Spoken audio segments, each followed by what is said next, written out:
can you talk about like what's the actual scale of or feasibility of just doing this in a brute force way? Like, would it be reasonable for an attacker to try to just look for co-location on every or a large percentage of instances? And then I was wondering if the randomization mitigation that you mentioned might actually help an attacker in that instance to explore a large percentage of the nodes, especially against an application that may be running on a lot of the nodes. Sorry, can you specify your question again? I can't hear clearly. Okay. Do you think that the randomization can actually help the attacker who may want to explore a lot of the nodes in a cluster? I think it's possible that if they have multiple victims in the cluster, they can indeed increase the co-location rate, but it's highly impossible because there are, besides the victim and the attacker, there are a lot of other applications in the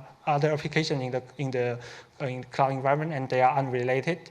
And also, to launch this attack, the attacker must first know about the victim, the target victim, and also propose corresponding specification. So if the specification doesn't match the victim, the co-location rate won't be very high.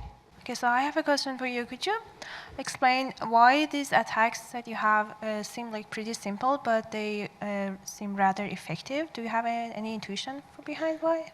Yes, because it exploits the heterogeneity of the cluster. So because there are, if users fully exploit the heterogeneity of the cluster and they want to boost their performance, the possible scheduling outcome can indeed be predicted.